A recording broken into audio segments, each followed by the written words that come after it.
wasn't gonna vlog every day because my life's too boring for you guys, but I was gonna vlog today because something interesting is happening with my port when I deaccessed it yesterday. So I've had this red spot for about a week now. When I deaccessed last time, like you can't really see it, but here's the hole from the last deaccess. There was a red spot and it's pretty much gone now, but then this red spot is from the last needle, and I don't know if you guys can see, but there's even like a hole where the needle was. So I'm not really sure if this is normal for ports. So I've been using these needles, and you can't really see it very well. I might take it out of the package to show you guys later. And they have like no padding on the area where the actual needle meets the skin. So I think that's been rubbing against my skin and kind of creating an abrasion of sorts, like when you walk on shoes that aren't broken in. So this week I'm switching to something called a Gripper Plus needle, and I really hate it. It's really huge. But I'm gonna try accessing myself with this because it's got like this squishy padding, as you can see. And see if that helps with the abrasion. And I'm gonna try to access myself with the different needle. I only have one of them because my home healthcare company, my infusion pharmacy, sent me one like a while ago to look at and see if I wanted to use that one instead, and I didn't like it just because it seemed so huge and like not pliable to the skin. But yeah, that's what I'm gonna do, and I'm gonna do that right now. I'm not gonna film it because I still haven't figured out how to like set up a camera. I might have my mom film when I get the needle out of the packaging to show you guys what I mean. But yeah, that's what's going on with my ports. So I'm obviously not going to access over this red spot or the hole.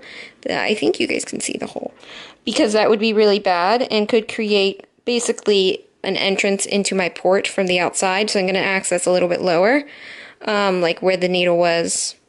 Not last week, the week before last week. And then we're gonna wait a week and see if that just kind of heals up on its own like it did last week. If it doesn't, then I'm gonna go to the cancer center / my oncologist and have them look at it and let me know if there's something I should be doing, if I need to just like give my skin a break, if it needs like maybe I need a skin prep or something.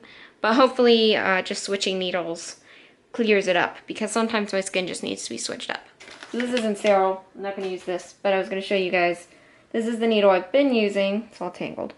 So this is the needle, obviously. See, that's a needle. And the part that touches the skin, which would be this area, has no padding. That's like really hard plastic. So I think what's been happening is as the port's accessed 24/7, this wiggles and wiggles and wiggles and agitates the skin that is around the access site. So this needle, I'll put on my sterile gloves and touch it so I can actually show you guys what I'm talking about. These are sterile, which means I can touch that now. I can't touch this anymore. Alright, so this is the needle that I'm going to try to access with this week. It's really big and bulky, so I didn't really want to use it when they sent it to me, but now I'm thinking I might have to use it. Like alternate, maybe 1 week the other needle, 1 week this needle. So, I don't know if the camera can see, but there's this squishy part. This is really squishy around this site, but especially around where the needle meets your skin. So I'm thinking that will help with the abrasion, give it time to heal and stuff. But I'm also going to access a little bit lower, so I'm not going to access through the hole that is there, so it has time to heal. This is just a really bulky needle, so I don't really like it, like the way it looks. I'm afraid it won't really flush with my skin well, but it's all I've got to use right now. So that's what we're going to use. Now I got to get some saline in it and get to accessing. Alright, I got it on the first try. I was really afraid that I was going to have issues accessing it, just because it was a different needle, and my home healthcare nurses kept giving me the impression that accessing a port is rocket science. I have learned since then that it is not, but I was still kind of concerned. But I got it on the first try, which is good because I only had one needle, and after you poke yourself, you can't use it again. So that's what it looks like accessed, side view. So it sticks out a lot.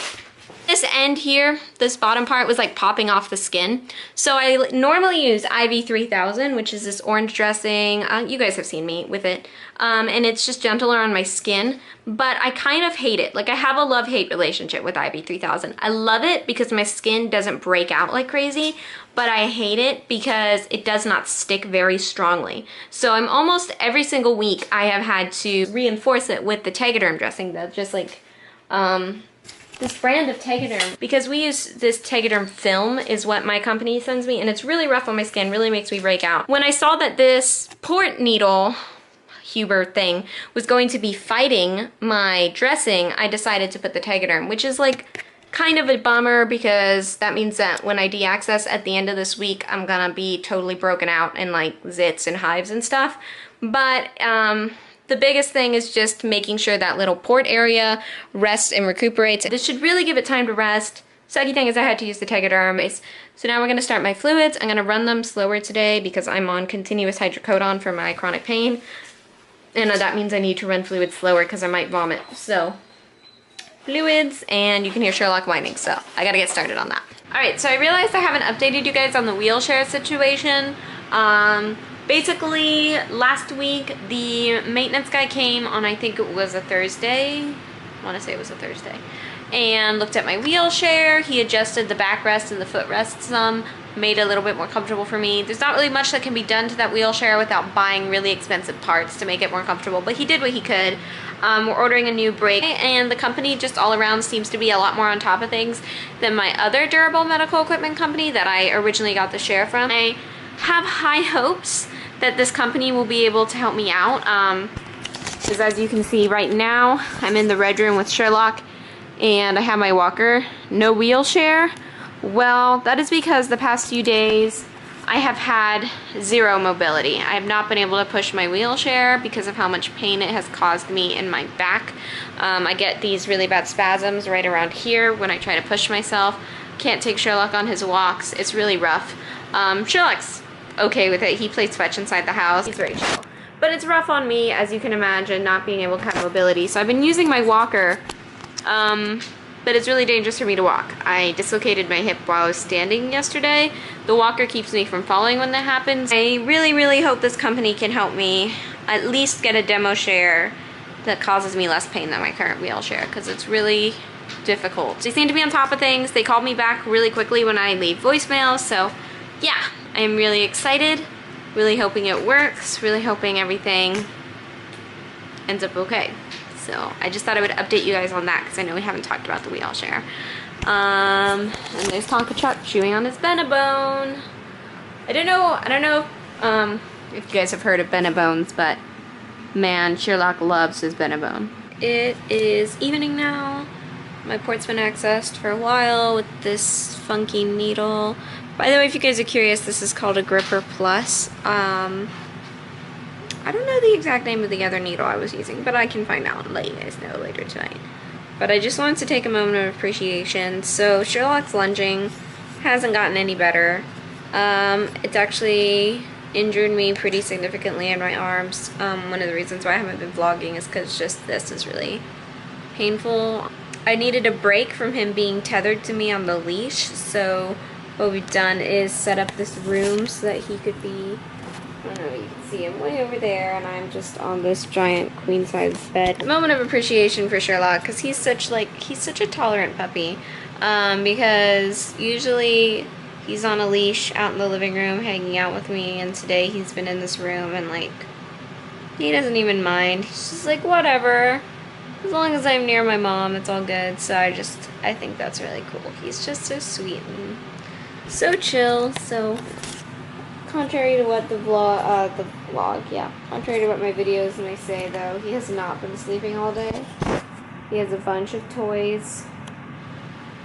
Oh, there's his fat butt. He has a bunch of toys he can play with, and we play fetch and chillax. And sometimes I invite him up on the bed and we get some smooshes. Use Sherlock whining, but I was going to tell you guys really quick before I went to bed. So the current needle I'm using is called a Gripper Plus. They also just make like a gripper needle that's smaller than this one. I don't know why my infusion company doesn't use those, because they seem a lot less bulky and annoying. But yeah, this is called a Gripper Plus, so that's the needle I'm using right now for my abrasion. But the needles I normally use, I was going to tell you guys, are called Lifeguard Safety Infusion Scent. They're by Vigon. If you think you want to try this type of needle, although I'm not sure I would totally recommend it, that's the name. If you think you want to try this type of needle, it's called a Gripper Plus.